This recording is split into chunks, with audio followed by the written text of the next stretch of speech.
First of all, again, I'm Francesca Cotrufo, and it's a big pleasure for me today to talk to you about one of my current research interests, and one where the large majority now of my PhD students are working on, which is biochar. And the reason why we are interested in biochar, that reflects in this title, is in fact because we believe that, or we want to test, I guess, from a scientific perspective, whether it can help us developing a more sustainable management in our land and for the future of our planet. I understand that you are developing all your teaching modules around the concept of scale, from the global to the molecular scale, and so this presentation also reflects how biochar can be viewed from the global to the molecular scale.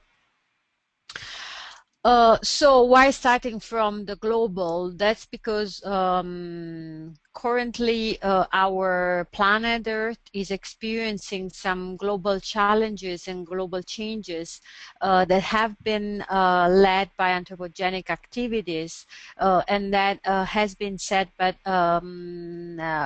scientists, and you see here a graph from a Nature paper of great impact of a few years ago, where Rockstrom and other collaborators identified in which areas our planet has basically exceeded the natural changes. So we all know that nature variability is part of nature, and change is part of nature, and have been cold and warm periods in the history of our planet. But those authors did a very nice analysis to that actually there are things that we have changed in the past centuries beyond what's the natural variability of our planet. That here is described by this green circle, and you see the climate change has passed the level. In red is where we are now, and so climate change has passed what is a natural boundary of variability in our site and capability of the planet to cope with that change. Similarly, I want to point you to the nitrogen cycle. We are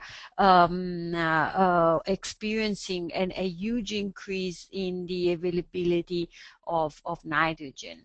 And those are only some of what we consider the global changes that again are challenges, are big, are changes at global scale that are affecting the functioning of the Earth system, that goes much beyond climate change, but also that encompass both the socioeconomic and the biophysical realm. And so the good news, since it's encompass socioeconomic, is that not only they affect that, but also that we can do something about that. And that's where biochar has a play into it. And the few that I want to point out to you today is that, first of all, our atmosphere concentration of greenhouse gases, and here is depicted just the CO2, the carbon dioxide, but also methane and nitrous oxides are increasing at a very fast rate.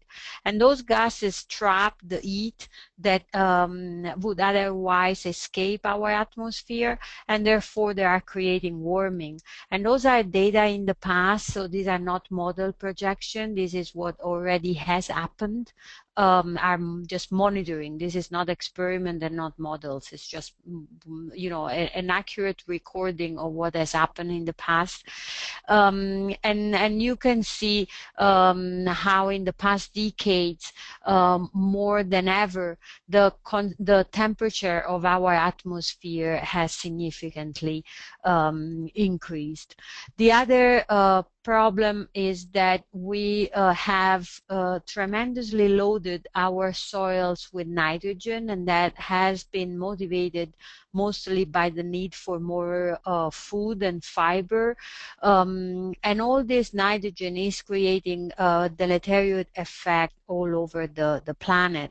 And again, if we have to go back to one of the motivating reason for all this is that our population at a global level has increased, a tremendous, this is more vertically, I would say, in the past centuries in a way that has never happened before. And so from being for millennia less than 1 billion people on Earth, now we are expecting to reach the 9 billion before we might reach an equilibrium. And so when we think about the sustainability at global level of our planet, we have to think about management practice that can address problems like the emission of carbon dioxide into the atmosphere, but also the provision of food for all this growing population and the possibility of doing that with less nitrogen pollution. And that's where biochar come into play as a way for a possible management practice that could alleviate some of the some of the issues that I was pointing to you before. In fact, biochar in a way is proposed to be part of a carbon negative bioenergy production system that would help mitigate the atmospheric concentration of carbon dioxide, which is again a greenhouse gas. So in a way, trap carbon into the soil and so contribute to mitigate the warming of our planet. At the same time, biochar is supposed to increase soil fertility, and in that respect, increase the food production, possibly by concomitantly doing it with less nitrogen needs, and so address both the need for more food and fiber in the future, but at the same time, the need for less nitrogen to be added. And the other thing is that the more we need to feed the larger population, the more we need to look at marginal land. And biochar is a very organic component that could, if added to marginal land, potentially restore the soils in very short times and potentially bring into production land that otherwise would not be, which is again currently one of the things that we are looking at in order to increase our productivity globally. Also, we all are aware of the huge amount of organic waste that we produce and how that could be of an hazard in terms of pollution and other things. And in a way, biochar can be used to recycle that waste and therefore, again, address one of the pressing issues that we have with respect to environmental sustainability. What is the logic behind that? What's the rationale? And that is basically the same rationale that is beyond the BANR program, because the idea is that we can use biomass, and again, biomass can be anything that it's a problem for that local community. And that's how we start moving from the global scale to a more ecosystem or regional scale. And that is because when we think about sustainability, we have to keep in mind global problem, but we also have to realize that to address them, we have to work more at the local scale, reduce transport, and trying to solve, try to make the local ecosystem to work at their best. And so this is a systemic approach in which the idea is that you use whatever biomass is available in that region. And so for the Rockies, in the context of BANR, we have been identifying the use of the pine beetle killwood. But if you were in Virginia, you would be looking at poultry litter, and so, or in the central Midwest, you would be talking about crop residues and so forth. So it's not necessarily, you don't have to think of biochar as only being possible to produce from wood. It can be produced from any organic waste, or any organic biomass that is considered that doesn't have a market. And so the process that produces biochar is called pyrolysis, and it sounds like a Gnostic world, but basically it's the combustion under lack of oxygen. And what that produces is, on one hand, you can capture gases that are produced during this combustion, and then condense them into biofuel, and that is what the Cool Planet, for example, do. They first do this fast pyrolysis at relatively low temperature to capture gas that then they want to produce bio-oil. And then you have this solid residue that is black, and I don't know if the teachers have already received the bag with the char, but is you can think of it as charcoal. And so the idea is that this product can actually be returned into the soil, and then give some properties to the soil that can have both environmental benefits, but at the same time make the entire process more economically valuable. This circle is called to is told to create what is a carbon negative bioenergy.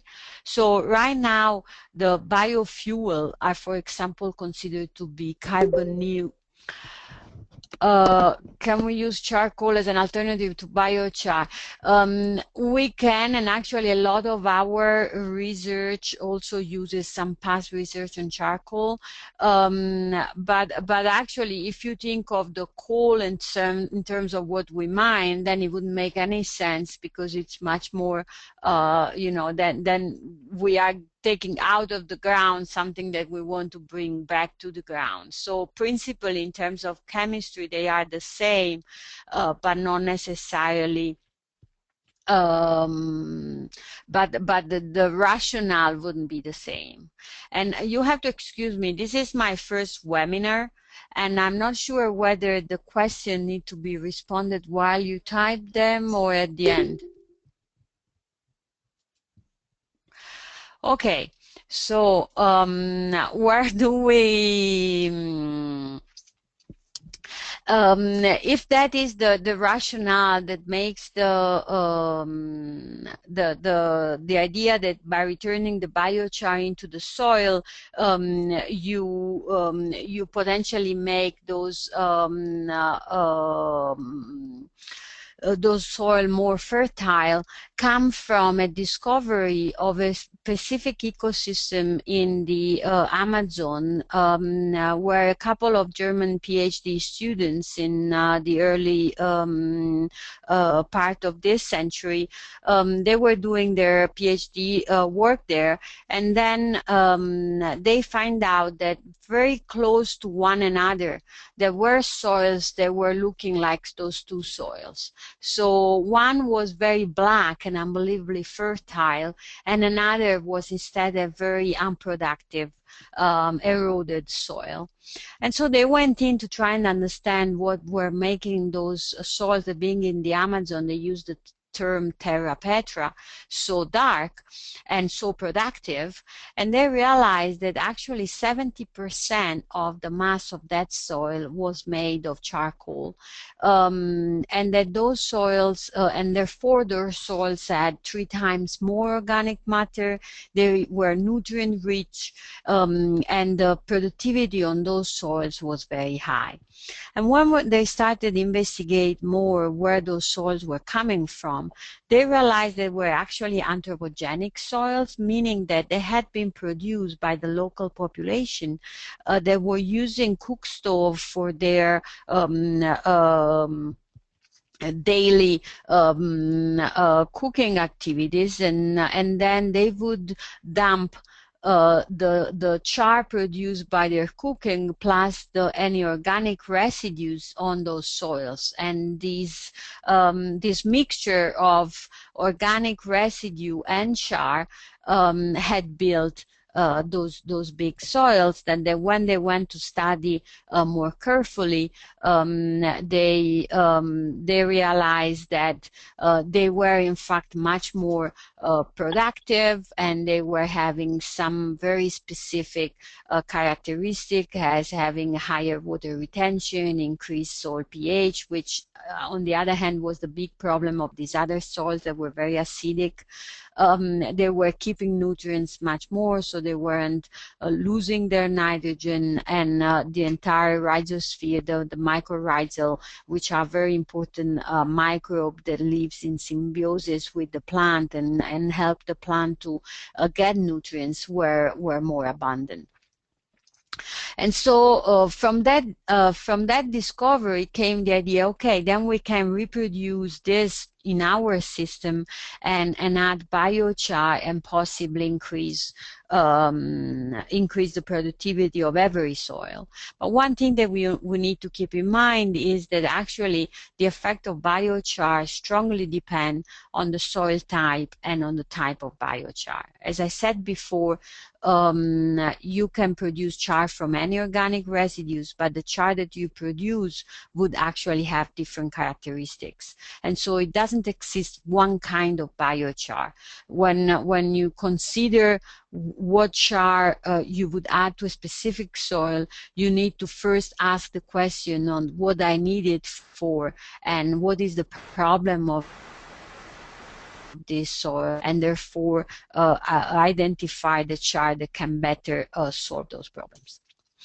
On one hand, just to give you a more global again perspective, in the developing countries now, there are a lot of activities to try and reestablish this idea of adding the char produced from cook stove into the garden, and the way into the garden to increase soil productivity. And the way to that this research are being done is to try and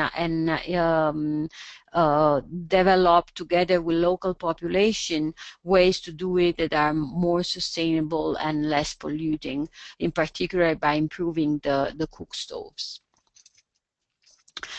Coming now to our system, and so again going now to the system scale and the regional scale, our problem here in the Rockies is this declining forest due to the pine beetle kill, and that is already by itself determining an impact on the climate, because as you know, the forest sequester carbon from the atmosphere, and when they die, they actually release the carbon back. And so we are seeing that our region, from having been identified as one of the regions of the world that was the largest sink, actually today is decreasing this sink because of the dieback of the forest. And those forests require a market to find an incentive to get them cleaned. And so it's very important that we determine what is the to find a good way and a productive way to use that wood that needs to be, of course, also economically feasible and advantageous. On the other hand, in Colorado, we have several issues. First of all, we live in close to a desert climate, and we have a ton of very dry soils and eroded soils, and so there is a need to restore those soils with more organic matter and to make those soils being retain more the water. I mostly made example to the Colorado because it's what I know best, but probably some of those issues also apply, or you can imagine what would be a system that is more, would make more sense in other state of the Rocky, more northern states. And actually, for example, for Wyoming and others, there has been some discussion about restoring the soils in rangelands. But here, I know everywhere in the Rockies, there are large areas that have been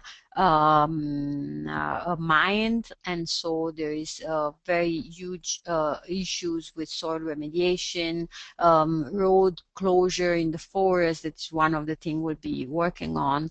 But also there are some high revenue crops, like for example the peaches here in Colorado, that are also a big target for improving soils and improving productivity in this ecosystem, because they can generate more revenues.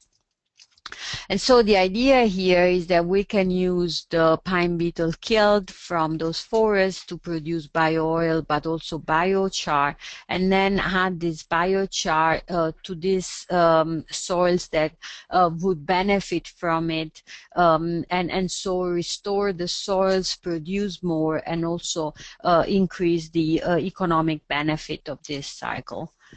I'm going now down to the micro scale. Of course, anytime we suggest a management practice, we have to be careful with what really impact then at the micro scale, both at the level of the soil organism, but also the soil environment. And those have an importance in twofold. One, because we need to understand how biochar act and what are the mechanisms, for example, to promote the fertilizer effect. But also we don't want to do any deleterious things on this environment by adding, suggesting to add a component that might affect the system. Just as a parenthesis, I want to say that biochar is a natural product, and actually all soils contain a quite large amount of what we generally say black carbon or pyrogenic organic matter. Most ecosystems have gone under fire. And so it's not like we are adding a synthetic molecule or something that is extraneous to the soil. Biochar is generally pretty similar to some of the soil organic matter that is in the soil.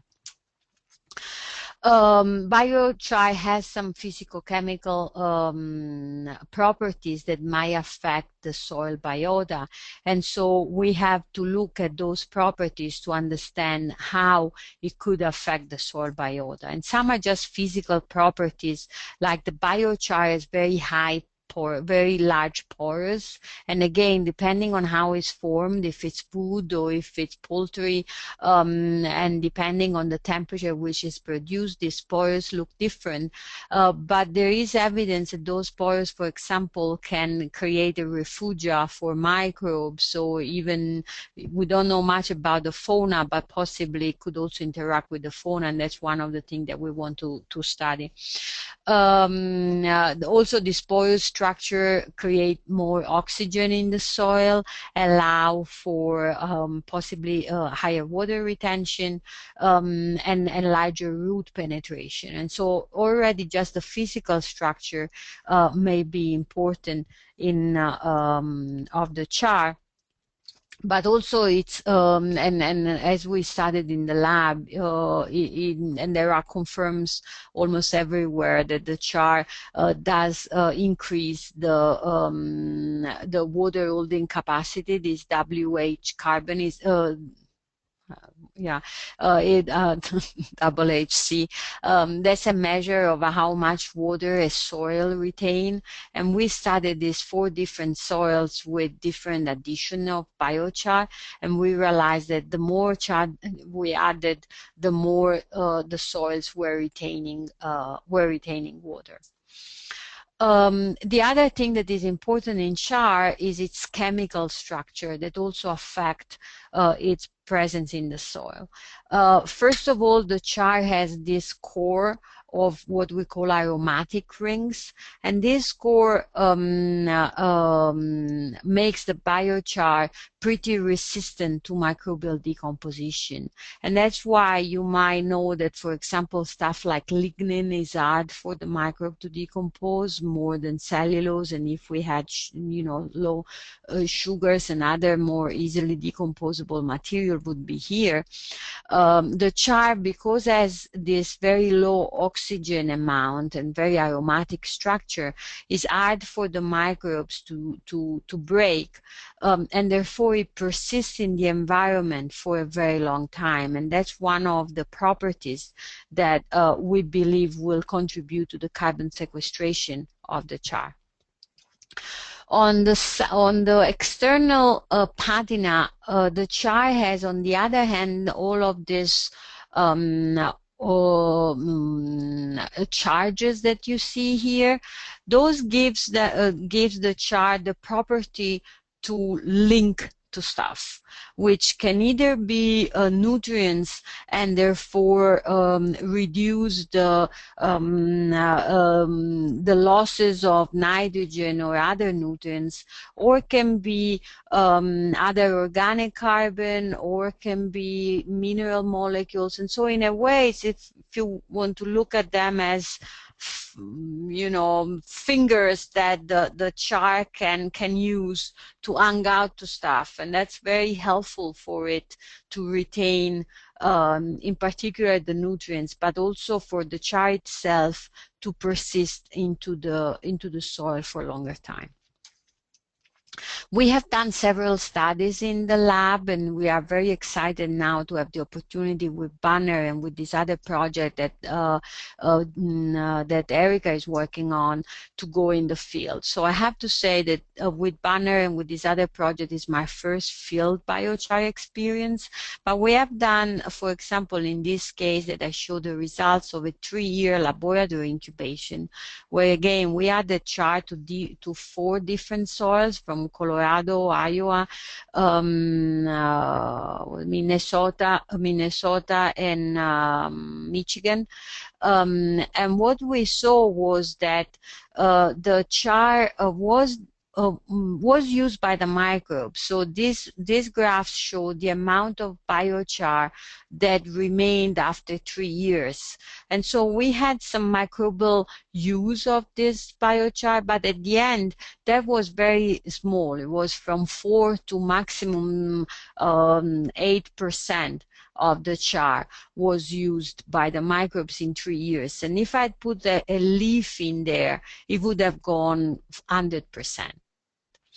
And so that's the difference why we say that the char, when we add it to the soil, it can stay in for a long time, because the microbe do use a bit of it, but it uses slowly and let it accumulate and therefore build organic matter and sequester carbon in the soil. Despite the microbe don't use the char, however, they benefit from biochar being in the soil. So this is again the results of the same laboratory incubation, but those are a different way of. So there are other results. This PLFase, this seems strange, is polylipid fatty acid. Is a way that we use to measure the microbes. So in other words, the taller is this bar, the more microbe there are in these soils. And those are the 4 different soils that I talked to you before, with progressively more amount of biochar being added. And whether there wasn't a linear, so I can't say that the more char you add, the more the microbial biomass is happy, but in all cases, the biochar, the addition of biochar improved increased the microbes with respect to the control soil that didn't receive char. And actually at lower amounts seem to have had the biggest impact, and those are the amounts that we use in the field. So this 1% is actually comparable to the 30 tons per hectare that we are using in BANR. So we expect that the amount of char that we add to the soil will promote the microbes. And we don't yet know exactly the mechanism, but since it's not like we are adding food for them, most likely we are changing their environment, and those pores that you saw before, and the fact that there is more water and maybe the retention of the nitrogen could all be reason for why the microbes are happier there. Another thing that I want to point out is that we yet don't know much about the fauna, and actually that's why I think, and I don't know if she's on in line, Amina, that you might have met. She's now planning to look at the fauna in our biochar field experiment. And with that, I finished. If you have an interest, I'll be happy to send a paper that you can read. It's a review and pretty comprehensive of some of the issues that we touched. And I'll pass the microphone to Erika, and then maybe we can do the discussion at the end. Thanks, Francesca. We'll get that paper and your presentation as well and post that on Dropbox for the teachers. And let me just say before Erika gets started that why don't we plan to, if folks need to jump off at 4, that's fine. If folks have additional questions after that, let's plan to finish up sharply at 4:10. I'll need to get off and go get my son at daycare, and I need to end the meeting to stop the recording. So if folks need to get off earlier, that's fine. But that'll be kind of the hard end. So, okay, Erika, thank you. Hello. So I'm just going to talk to you briefly about a couple of labs we designed for the classroom or potentially for greenhouse or garden experiments. And in designing these labs, we wanted to take into consideration that all of you will have different materials and space available, different age groups of students, and different experience yourself.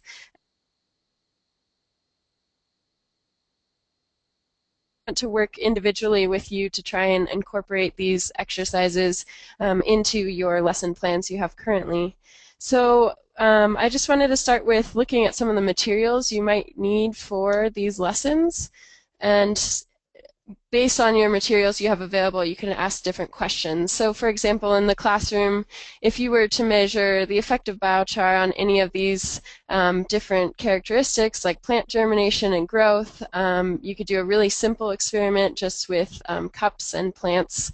That's pretty classic, and then add the biochar in. You could study soil moisture or pH with pH strips. You could do a comparison between biochar, add biochar and manure, or biochar and compost, and do a mixture of those together. Or simply looking at the physical structure of the biochar under microscopes could also play into that, that first level scale of the atomic scale and looking at biochar. And then if you have space available, if you have a garden at your school or a greenhouse, it would be also a really great experience to design a little bit bigger experiment and look at the same characteristics. Looking at plant growth is extremely important. Again, pH or different mixtures of biochar and manure, or different rates even. And then I know we've measured before gas fluxes, so looking at carbon dioxide and decomposition potentially as well. And let me move to the next slide. So this first example is just an example in the classroom. Again, a really simple experiment. I know that Yamina, another member of our lab group, has recently tried this in her office, and she just has simple cups like those pictured here, and she's growing radishes, I believe, and has already seen a difference in plant growth. So a lot of these experiments are really great and will show the students visually a difference. So sometimes, especially with these plant experiments, you won't need any kind of special materials, so you could just measure the plant growth. So you can ask these questions: how does it affect growth? Do certain plant species grow better with biochar? You could do garden vegetables or compare native plants and weedy species. You could also take a look at root development and compare that to regular soil. So there are a bunch of really simple questions you can ask, and obviously you could get more complicated looking at mixtures or looking at soil nutrients with soil testing kits that you can buy online for more advanced students.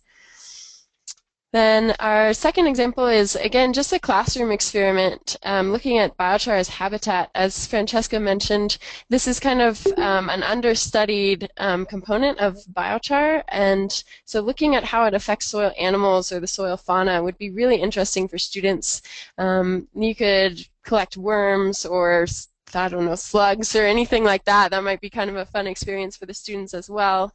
And then just simply having like a plate or some kind of baking sheet or a deeper dish, and then putting biochar amendments on one side and not on the other, and then seeing if these fauna will move back and forth. And then again, testing the physical or chemical properties of the biochar is also a really good way to see what maybe is causing the animals to choose one or the other. Then a third experiment is just simply looking at chemical and physical properties. Again, a simple pH strip, you could test a soil slurry and then a soil with biochar and see the differences there. You could also take a look at the biochar under the microscope and see how that differs between the soil. I think just a comparison between biochar and different types of soil is really important, because then they can really see the differences. And then also just looking at soil water holding capacity. Like Francesca was saying, this is a really big component of biochar, and adding the biochar to the soil to try and retain moisture, especially in places in the arid West. And then a fourth example revolves around a greenhouse or a garden experiment. With a little bit more room, you might be able to better test different application rates of biochar, and there have been quite a few studies, like our lab incubations, that have looked at that. And then again, looking at plant growth. As you can see in the picture on the right, there are very visible differences depending on the crop species. And then again, just mixing biochar with other amendments could kind of make the experiment a little bit more interesting or advanced. And then what we've been looking at in the field recently is how biochar is affecting the carbon cycle. And so we're looking at carbon dioxide flux with these different soil amendments. And so if that was something that was available to you, that's definitely more advanced, but would be interesting for the classes to look at. So these are those are just a few quick examples of potential questions you could ask just to start brainstorming. But would also like to hear from you if you or your students have any ideas or plans for experiments, and we'd be happy to help you figure out ways to help your students test their questions. So thank you.